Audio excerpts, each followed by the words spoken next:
Houston Real Estate Radio starts right now.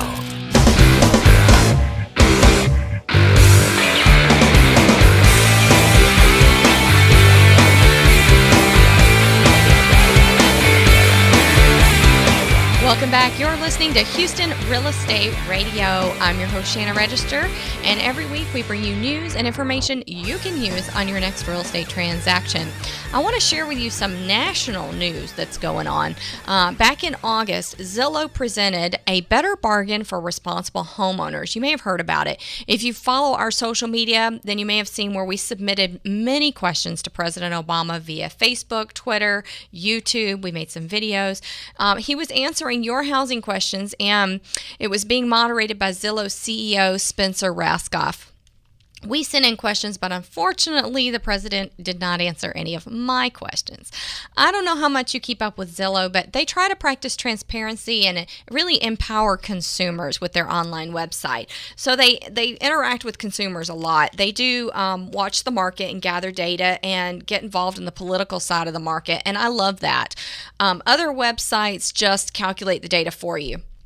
They find out, they help you to be able to find out, what your house is worth, what's for sale within, X amount of miles around where you live or around a school. I like Zillow because they interact with consumers more and they moderate some political events. So I really like them for some of the things that they're doing that other websites aren't doing. As our housing market recovers, homeowners are trying to get rid of their negative equity. And they asked questions about interest rates ticking up, the HARP 3 program, Freddie Mac and Fannie Mae's changes, and several other things. Here's a question that was answered for Jacob, and some of you will be interested to know how the president responded to this. Jacob is one of those college kids that can't get a job and is living at home. Sound familiar to anybody out there? Builders are actually building houses to satisfy the demand for this kind of housing. So we know what's going on even here in our Houston area. It's referred to as generational housing. That's what they're building now to satisfy these types of consumers. Check this out. Well, Jacob asks a question that a lot of young people are asking right now. And there are two components to it. Number one, we need more affordable, quality rental housing.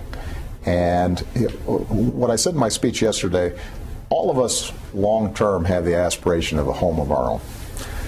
But in a lot of markets, renting is a great option, especially if you're still young. And so as we look at the various housing proposals that I've put forward, making sure that people can refinance, making sure that we're reforming these GSEs.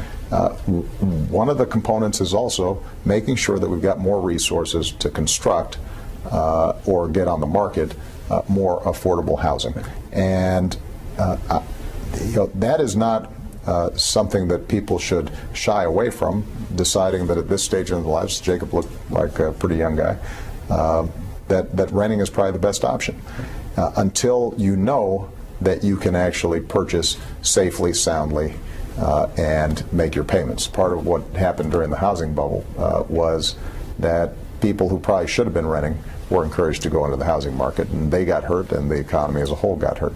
But he also mentioned something else, which is the fact that a lot of young people, what for their parents would have been the down payment on a home, right now is going to service their student loan debt. Right.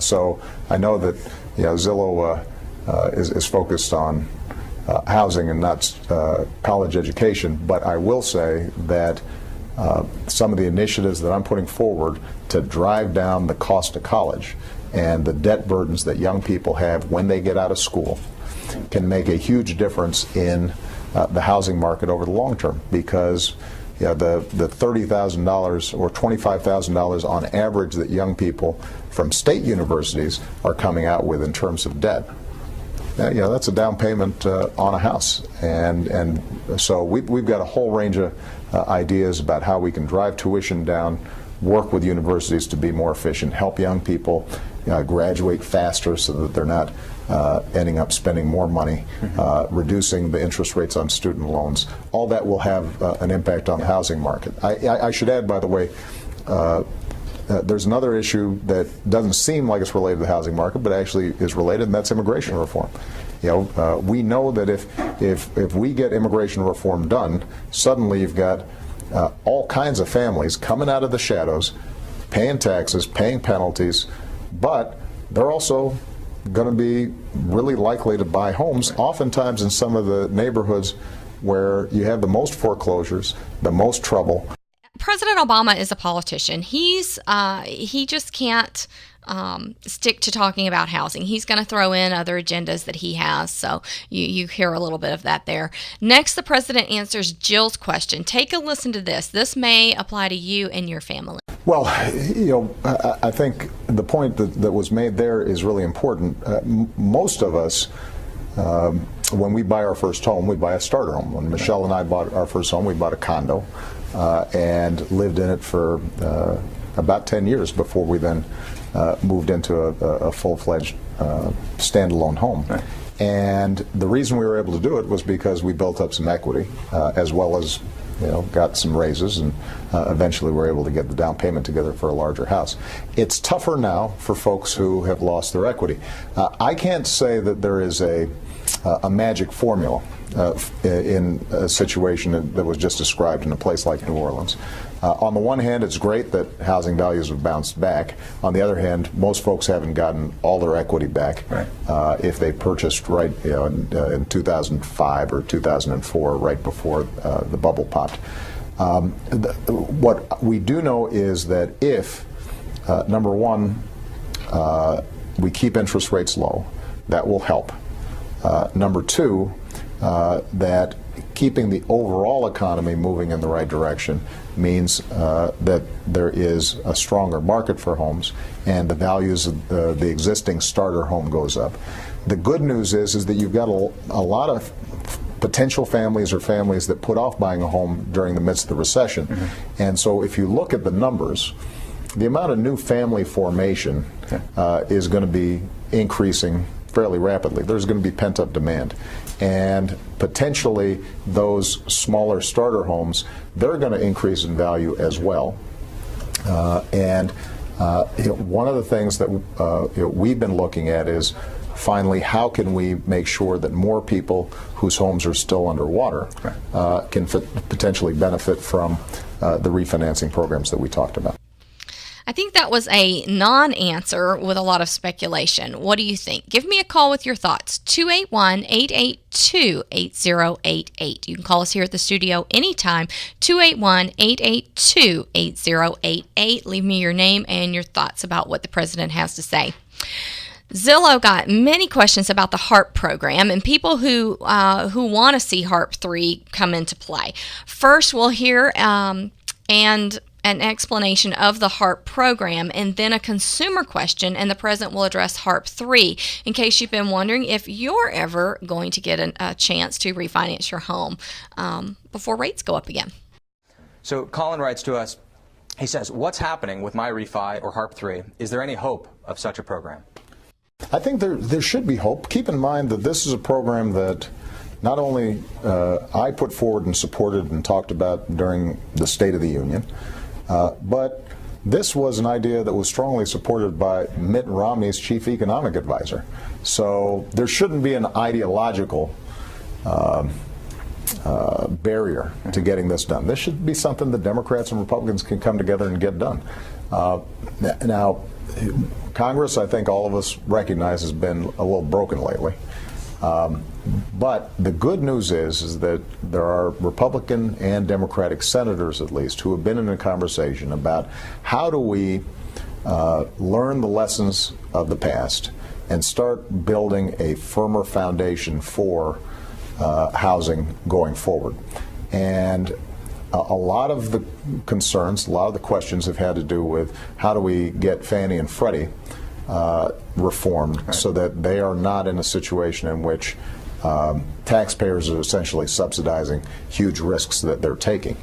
As part of a package, you could see Fannie and Freddie reform that protects taxpayers, puts housing on a more stable footing, but in the interim also provides some immediate relief to homeowners, giving them a chance to refinance while interest rates are still low. So this is something that I'm going to push again once Congress gets back in September, once they're back in session, as part of a broader package of housing reform.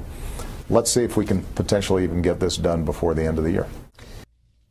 I'm sure you're aware that the government is trying to phase out Fannie Mae and Freddie Mac. The long-term goal is for the private market to be making loans. Of course, no one wants any sweeping changes as the housing market is just really getting into good recovery at this point.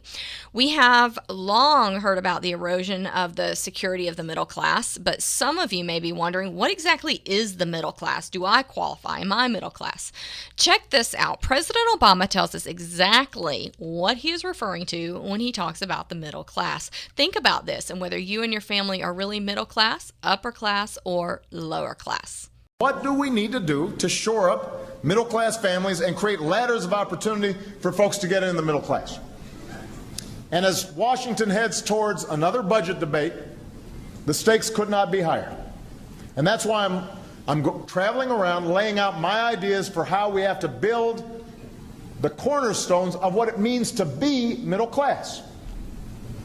A good job with good wages, a home to call your own, a good education, affordable health care that's there for you when you get sick, a secure retirement even if you're not rich, the opportunity, the ladders of opportunity for people to earn their way into the middle class, to work their way out of poverty. Those are the elements that I think all of us believe in. But right now, we're not delivering. Okay, so now you know, according to President Obama, whether you fall into middle class, lower class, or upper class. I thought that was a little interesting segment that he did that I wanted to share with you.